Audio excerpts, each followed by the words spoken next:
Hi everyone, this is Debbie. Welcome to the Sane Progressive, the YouTube video series that seeks to inject some sanity into modern American political dialogue. A lot of my viewers have been highly interested in what is going to go on in Philly at the National Convention in July. There is a lot of people wanting to go and participate in protests and teachings and events, but there's been kind of a lack of cohesion about what's going on the ground. So we are really, really fortunate to be joined by two of the organizers and the spokespeople for what's going to be going on the ground. We have Ed Higgins and Yanae Indigo. And let's start with Yanae, who is the spokesperson also for Bernie or Bust. Welcome, and thank you so much for joining us today. Thank you. I'm glad to be here, and thanks for having me. Okay. Can you just give a little bio on yourself about how you became involved in it and what your roles are right now? Because you seem to be wearing a lot of hats and doing a lot of things right now. And I think people have seen you on TV, and they'd like to get a better sense of what your role is. Okay. So I'm an activist, and I've been an activist since I was a child. I think the day that I learned that there were people who were starving to death, which was pretty young for me, that's the day I became an activist. It took over my life, and I've wanted to get rid of and eradicate hunger and poverty and inequity ever since. And so that's really been my driving force in a lot of what I do. And I do a lot of work locally in my community. I live in Philadelphia. I currently live in Germantown, and I do a lot of work in various parts of the Philadelphia community where I've lived, but and I've been in Germantown for 8 or 9 years now, and I've done a lot just trying to make the community better. And so that's kind of like a background of who I am. I'm also an artist, so I'm an artist activist, and I really work to have an impact through my art as well. So I've been watching Bernie Sanders. I talk about wealth inequity. That was one of the things that I've been talking to people, trying to educate people about in my personal communities. I talk about, just the issues that face our communities in general around poverty and, the issues that women deal with, racial issues. I just really try to engage those issues and address those issues. And that's how I actually discovered Bernie Sanders. And so I saw this federal level elected official who was talking about these same things that I was talking about, and from the same perspective, really understanding, I was not used to hearing, our Congress people speaking that way. So I became very, very interested and began to follow Bernie, and I actually began to, fantasize about the possibility of him running for president. And so when he did, I just really had to get involved. And as soon as I found out that he was running, I immediately called the office in Vermont. I didn't really make it anywhere, but I just really was very passionate immediately about his candidacy. And so I was just doing work. I was connecting with the office when the office opened in Philadelphia. I volunteered with a few of the offices, and also was connected with Bruce Carter from Black Men for Bernie, and he wanted to organize a rally. I co-organized that rally with him, and that's how he and I really got to know each other, and he got to know my skill set and my commitment. And then he was contacted by CNN because they wanted to bring people onto a panel. So the first time I went on CNN, it was on the show New Day, and on New Day, they had a panel representing voters that each were voting for the various candidates, although they had 2 people from Hillary Clinton, and they didn't have anyone for Cruz, and had a couple of undecided voters. And we were talking, and I spoke there about the fact that I'm Bernie or Bust. And, and so they took that segment. There were 2 segments. They took my clip of that segment. They put that on CNN's Facebook page, and it got enough attention that I think that's what made Carol decide she wanted to have me on the show, or maybe just the appearance itself. And so then I ended up on Carol's show, and as a result of that, Victor Tiffany, who is one of the founders of Bernie or Bust, Revolt Against Plutocracy, reached out to me and asked if I would be the spokesperson for Bernie or Bust, which I was happy to do because I feel very strongly about that. And So I began to do that. I also was connected with DC to the DNC. When we organized, so many people are pulling together now around Philadelphia. So there's Bruce, there's a man named Billy Taylor who's really like the glue of the entire organizing of the Philadelphia rallies, and he's the person who secured all of the permits for everyone, and in a way that's really in the spirit of just securing it so that it's there, but sharing and collaborating. And so we organized this press conference, and that's where I met the community that's working on DC to DNC, and that's how we started to get connected, and how Ed and I met as a result of that. And then the role as spokesperson for that came in. But I'm not functioning as a spokesperson simply as like a talking head. I'm really invested in organizing. I'm really invested in using my skill set to the benefit of everything that we're doing.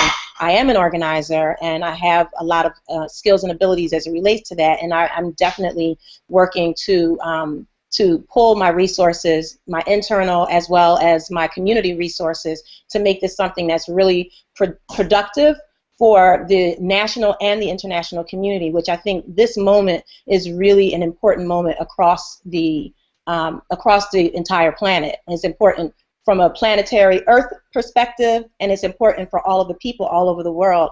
And I know that to be true, if for no other reason than that I'm contacted after the CNN interview by people all over the world, and in messages in all other languages. I agree with you, and I think that what you're doing is profound, because it is so. When you have spokespeople who aren't just talking heads, but they are actually part of the movement, it is such a powerful thing, and which is why I try to bring activism into my channel. It isn't just a news show. It is about how to get people involved and empower them to actually create change, and just not talk at them, but actually give them tools to change things for the better. I want to bring on Ed now. Hi, Ed. Hi. How's it going? Now, this is Ed Higgins. He is actually leading up DC to DNC, and the website for that is dctodnc.com or dctodnc.org. Is that correct? Yes, that is all right. correct. I think it would be great if you would tell us what that event is. I don't think a lot of people have even heard about it yet. What is the DC to DNC? I'm saying it backwards. You say it. That's okay. DC to DNC I'm sorry. DC to DNC March for Democracy is a 10-day march in support of democracy, in support of Bernie Sanders. We believe that the election cycle, as you know, has been a farce. It's been ridiculous. There's been election fraud everywhere. There's been voter suppression. And these are not new things. These are just things that get everybody riled up every 4 years, and we're done with the every 4-year cycle. We want actual change. We want them to stop playing their games. The two corporations, Pepsi and Coke, the Republicans and Democrats, we want their corporations to stop playing games with our votes, and we want real democracy, and I'm going to murder this word because I can't get it down yet. Plutocracy? Yeah, plutocracy. Want an actual democracy that represents all. The way our country came together was not a representation of all. It was a representation of the few who made the rules for all, and it's not gone any better since. So we've made incremental changes, and that's why we're all together today, because we are coming together and unifying, but we have a long way to go, and we think we can do this from the people instead of from the top to bottom. We can do this from the bottom to the top. So that's what we're doing. So July 15th, we are launching from Columbus Circle, and we are marching 10 days to the DNC. We're going to stop at FDR Park. Billy Taylor has been instrumental in this. He's secured all the permits. We're actually going to hang out in the park and then march the next day for Let Freedom Ring March, which is a million bells ringing in celebration of the awakening of the people, because this has been a big year for awakening, and to hopefully promote another million people, or another 6 million people, or 10 million people to wake up to the injustices of the United States of America. Okay, I want to ask, I think people are a little confused about what is the goal of the protests. What are we protesting? What are we trying to accomplish? I know there's you know, the Bernie. There's a lot of different groups all coming together with this. There's the Bernie or Bust. There's the election integrity activists who I know that's one of my core things, and one of the reasons I'm going, because I don't believe that the results of this election have actually been valid. But maybe, Yanae, you can talk to us a little bit about what we're hoping to put forth, what we're trying to accomplish with this. So I think that there are, as you've mentioned, there are a variety of focuses that that people have as it relates to what they may be most specifically interested in accomplishing. But I think that so from the Bernie or Bust perspective, our primary goal is to make sure that we are able to vote for Bernie in November, right?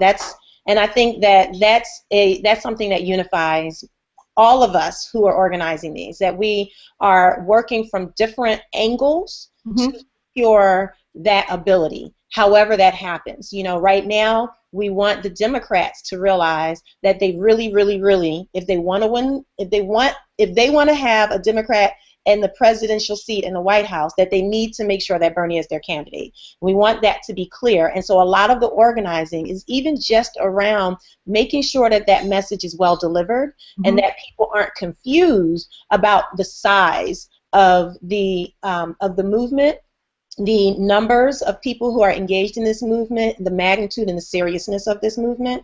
So that's an important piece of it. But beyond that, it's not simply about Bernie, and it's not simply about this presidential race. We also need to plan and organize for the future. You know, so you have groups like Brand New Congress. I'm sure you're probably aware of the group Brand New Congress, who is organizing to bring more progressives into congressional seats over the course of these next several years. And so that work needs to be supported.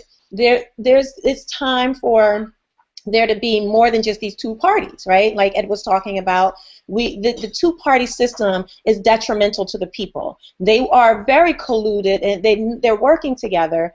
That's obvious to many of us. It makes us question so many things. I don't know that I believe that Donald Trump is not working in cahoots with Hillary Clinton. I was thinking earlier that they could have rigged Trump's winning in order to help ensure Clinton's winning, because they know how scary he is. Like, there's no trust. Even if that's not true, the possibility of it is absolute. And so one of the ways to begin to undermine that is to really begin to empower movements around these other parties. And so that's a part of it. But mostly it's organizing, and it's also celebrating, as Ed mentioned, and it's communing, just bringing people together who now can realize that we are connected to each other, that I did a small organizing function in Germantown where I live.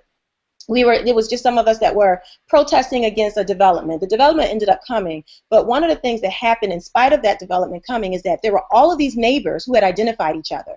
I realized that this woman that lived 3 doors down from me and this woman that lived around the corner cared about these same core issues, and it really invigorated my community. And that's what this is also doing. It's so it's pulling people together who now can see each other, know who each other are, know they're not by themselves in their frustrations, and begin to then do the work that comes with that as part of a larger community. Well, that's really beautiful, That's an empowering message. I thank you for clarifying, because I think it's important to understand that this is occurring under the umbrella of the principle of Bernie or Bust. And I will give my viewers the website in the video description below. If you are unsure about exactly what Bernie or Bust is or what the pledge is, you can go to that website and you can learn more about it. I want to go to Ed for a minute. I think what she just said is so empowering and positive. I love the fact that we're talking about this because, you know, they smeared the people in Nevada last week, the delegates who stood up to fight to ensure that Bernie's delegates were rightly seated were not violent. There was no evidence that any violence actually had occurred. Not an iota of evidence. But, you know, we had the DNC chair, Debbie Wasserman Schultz, and we had the Democratic establishment all over national media trying to smear the delegates as violent. And they also started talking about their concerns for violence at the convention or possible protest. So how are you going to, you know, I think that the Bernie Sanders community is some of the most peaceful people going.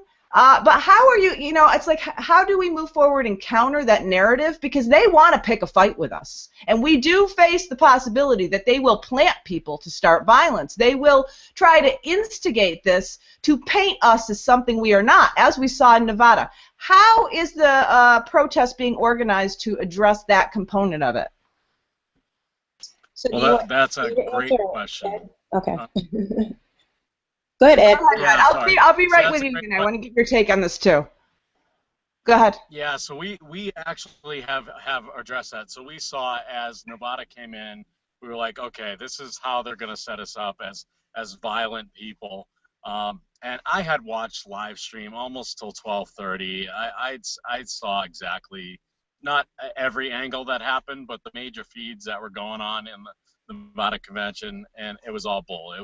There was frustration, which we've all been frustrated. That's why we're all getting together, because we're frustrated at our lives. Frustration is different than violence.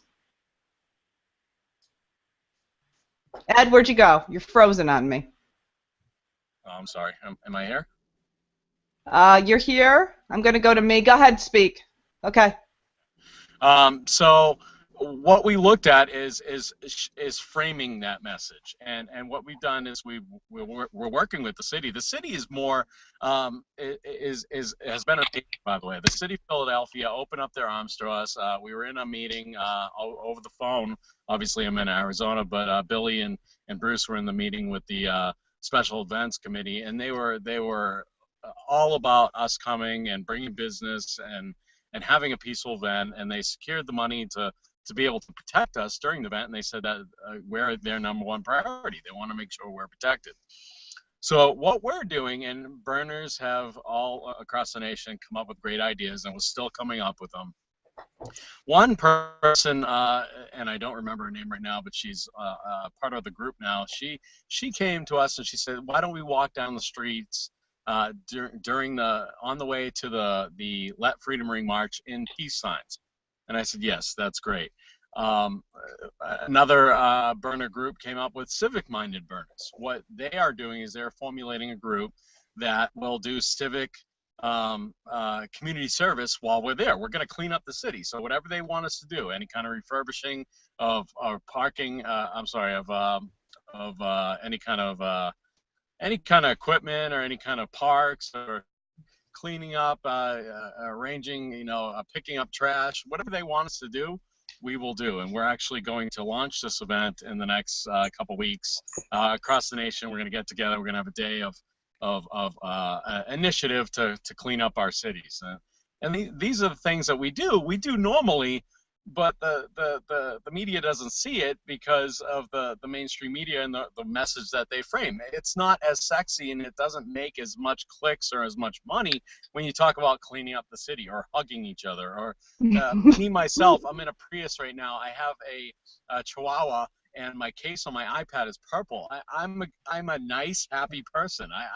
The last thing I think about is violence. I went in the Marine Corps, and I was in infantry, and it just didn't even make sense to me. I was like, what am I doing here? I was 19. I just needed health care, so I had to go in the Marine Corps to get health care because my teeth were I had been in an accident, and my teeth I had hit the steering wheel, and I still have a nice little scar from that, and my teeth had crunched together. So all my teeth were exposed to some respect, and I didn't have any health insurance. So being 15 and having to take whiskey and put it on your teeth so your nerves, while they're dying, they don't hurt too much. It's something that you don't want to go through in life. So I had to go in the Marines, but violence was not a thing for me. It doesn't work. I don't like being violent. I even question now, at almost 40 years old, I even question now the comic books I read and the video games I play, because even like GTA 5, when I was playing it, I would like slow down when there's a pedestrian coming through. I'm a different person, and I see the world as a one connected organism that, you know, just like Bernie says, when I hurt, you hurt. We have things going on in this country right now that are affecting everybody, and it's a butterfly effect. So when I heard, you know, we're violent, I was like, what? Are you kidding me? We actually had out in Arizona, we had 200 people come out from California and stay in our homes. We opened up our homes. They stayed in our homes, and they went out and canvassed with us to talk to good people about Bernie Sanders. When I originally, and this is how I got involved with Bernie, when I was originally going to vote for Hillary.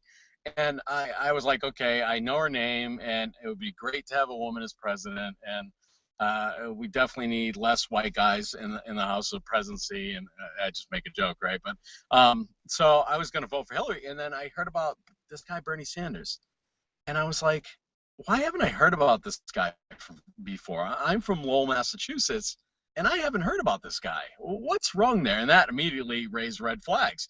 So I started doing research, and I was like, wow, there's a guy like this? This guy's a unicorn. He's a politician?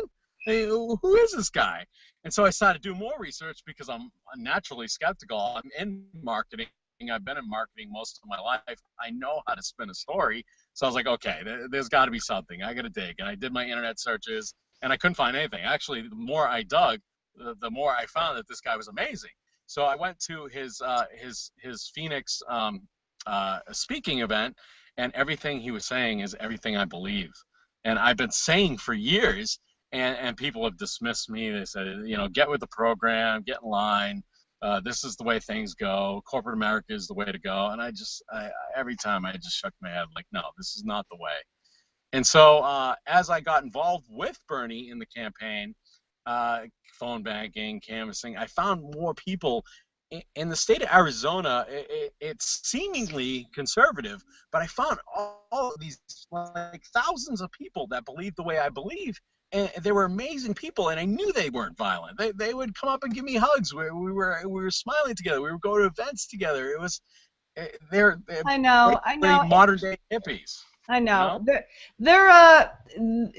They have a very deliberate agenda that they are trying to create. They are trying to develop an image of us as violent because it serves their needs. Actually, they are projecting onto us their own behavior. Because if you saw the photos out of the Nevada convention, the stage was surrounded by, you know, 20, 30 police officers in brown shirts. It looked like something out of 30s Germany. That was very violent. That was very intimidating. It was designed to suppress people from standing up because they were literally thieving the caucus away from Bernie Sanders. You know, I'd like to get your take on the perspective of how they are trying to smear us as violent, and what you think we should be doing at the events in Philly to make sure that that doesn't get a foothold down there.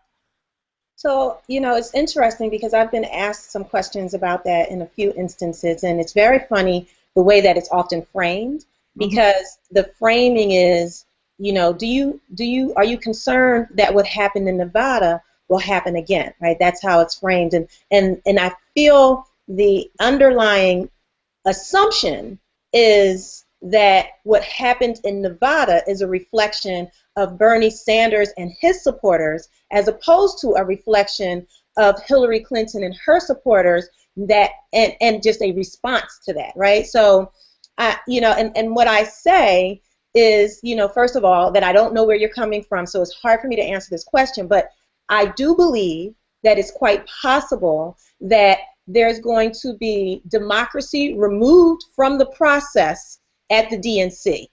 And so if you're wondering if that's possible, what happened in Nevada, is possible here? Yes. I think that that's quite possible that the Democratic Party will remove the democracy from the process. Then response-wise, I mean, I have been honest about this.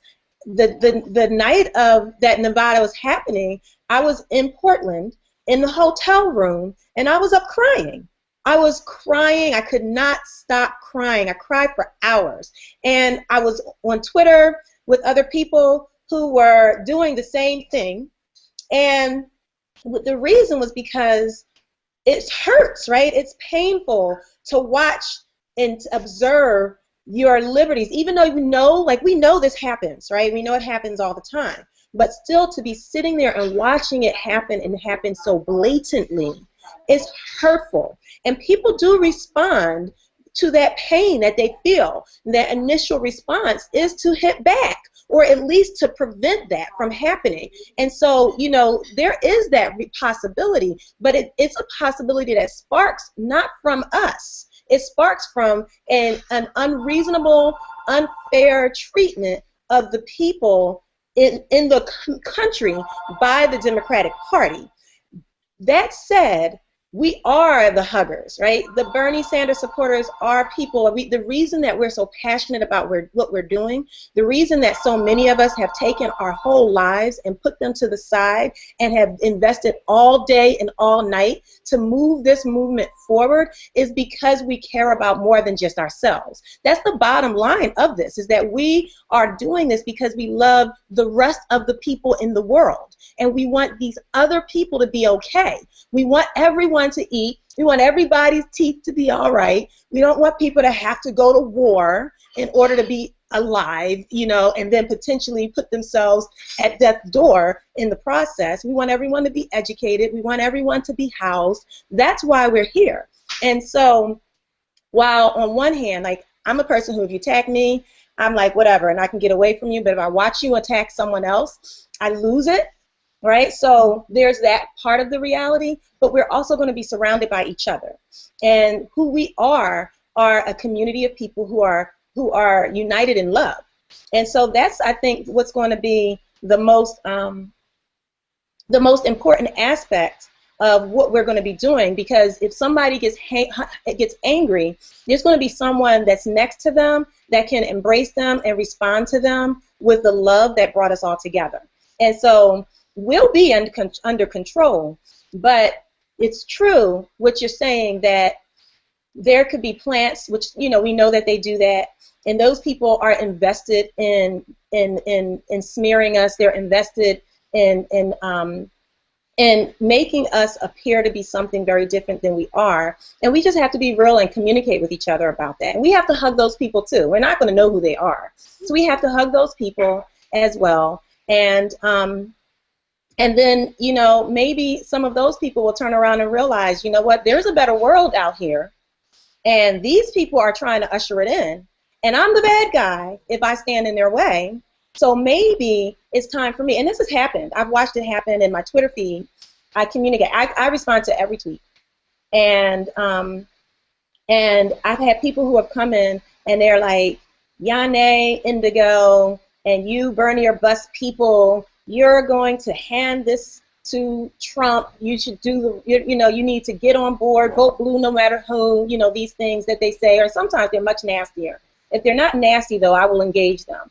And so I've had people who have come into my feed from that perspective, and I see people start to go back and forth, and they get mean, and they start, you know, defending me and attacking the person who came at me. And I'll remind them, like, hey, let's touch base with love. You know, that's the foundation of this. You know, let's not fight, let's educate. And then, you know, there's this shift. And then the people who came in and were attacking me, they'll say, okay, so why? Why are you coming from this perspective? And then individuals, they're sending links to videos, they're sending links to articles.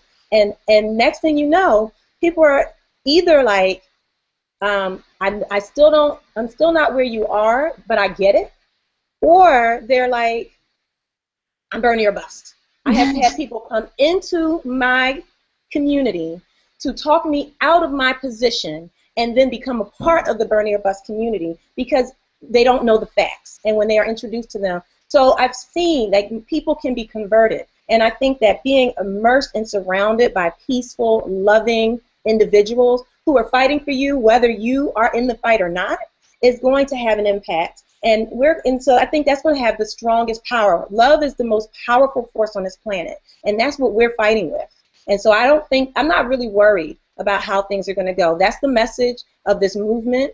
That's the message of the marches. That's the message of the rallies. And we're going to be organized. We're going to be strategic. We're going to learn. We're going to grow. We're going to have workshops. We're going to impact the city of Philadelphia in a magical and powerful way. And hopefully we will, at the same time, help the DNC realize that they need Bernie Sanders as their candidate, or they're going to lose in November.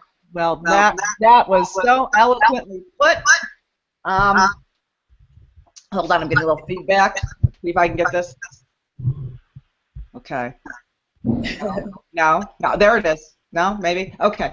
That was beautiful. And I think that I think that you, in saying that, Yane, have given people a vision about what we are trying to accomplish and how we hope to come together in Philadelphia.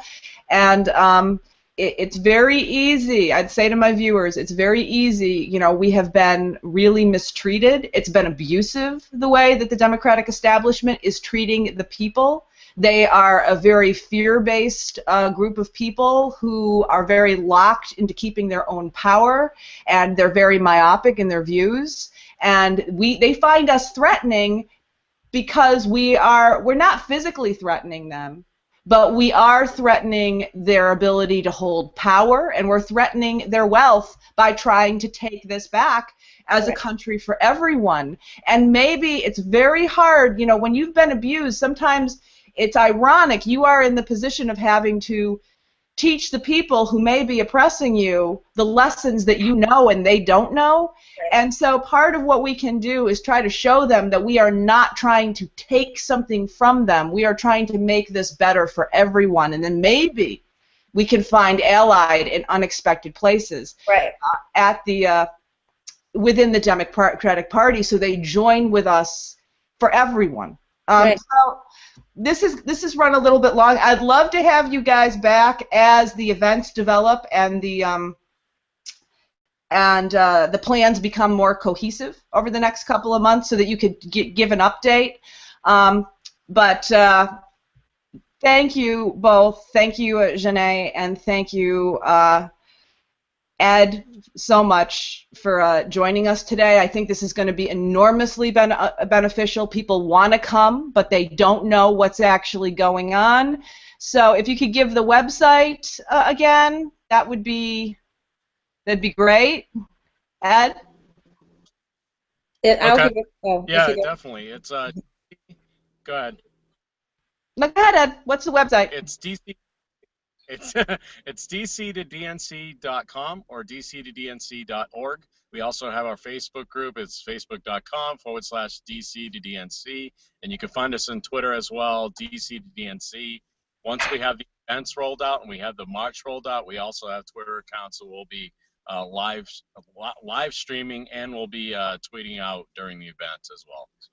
Awesome. And where can people reach you if they want to follow you and want to have information? Because you're giving a lot of information. You're going on shows. You're speaking for Bernie or Bust. Where can people follow you if they want to keep in touch with what's going on? So I have created a like page on Facebook, which is facebook.com/the1 Yane Indigo. So that's THE1 YAHN like nature E. N like nature, D like divinity, G like goddess, O. And so that's an easy way for people to find me. And I am on Twitter as Yane Indigo. I do also have a personal page that's Yane Indigo, but I can't add more followers there, which is why I'm more friends there, which is why I added, made the like page, so I can at least communicate with people through that page. And if I could, I just wanted to, can I say one thing real quick? Oh, please, whatever. Please join in. Okay, it was just in relation to what you were saying at the end. I think that, as it relates to us working for everyone, and it not really being like, I feel like you said, I feel like that it seems like we're threatening a certain group, and to some degree we threaten what they know. But the reality that I think that we all have to take responsibility for is that we all have to some degree, we've met this social agreement. We've signed this agreement that we've created this world that we live in right now together. And the people who are in this 1% or this 1/10 of this 1%, they are there because of the social construction. We have built a country that speaks to individual greed over communalism, and that encourages people to acquire as much as possible. And some people are winning at this game more than others, but this is what we've agreed to. We have to take some responsibility. We can't just make that group the bad guys as if they came up with this all by themselves. And I don't want to, and I want them to get the message. We can all work together. As long as everybody's eating, you can have your jet, you can buy your island, but just make sure that it's not damaging anyone else. And that's where I come from, at least. So you can still kind of enjoy the benefits that come with your ability to acquire wealth. Just share some of it, you know. So that's just, you know, I think is an important message. We're not against. We are the 100%, and that's how we need to function. Bravo, bravo! It's one of the things that I try to say. People say it's you know, the 1% is doing this to us, and when you take that attitude and you take that perspective, you put yourself in a victim role instead of a role of empowerment. And you are absolutely right. We collectively have manifested this, and we all need to do our work about why we value wealth and greed over community and sharing. It seems to me like we need to go back to kindergarten almost, right, and learn how to share with each other. Right. So, and I believe that principle, Ubuntu, is a principle that I believe in. I actually have been working on a project that's called Ubuntu Nation, that's building a community based on founded on those principles. But I believe that if we began to teach at the age of 4 and 5 those ideas, and Ubuntu, the idea of Ubuntu again is if you hurt, I hurt.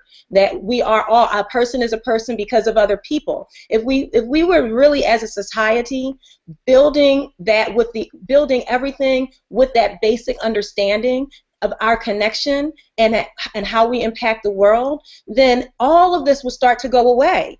And so we have to change and transform the narrative about who we are as human beings and what our place is in the lives of each other and our communities in the world. And we have to communicate that to our children and to the next generations. And that's going to be the most revolutionary thing that we can do. Oh, very, very well stated. You know, a lot of this, and I talk about this on my show often, is about what we manifest collectively, and about working through our fear about what keeps us afraid of the change and afraid of taking the risks and moving forward. And I'm going to be talking a lot more about that in upcoming episodes. People who follow me know that is one of the topics. And talk about how we take back our personal empowerment.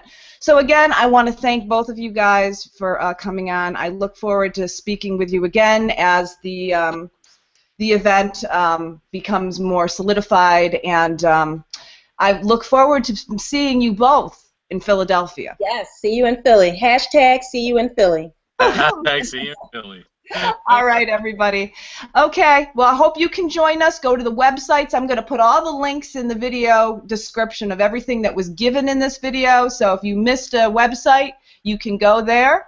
And look up Yanae. You can follow what Ed's doing in developing the march, and together. BurnerYourBus.com as well, right?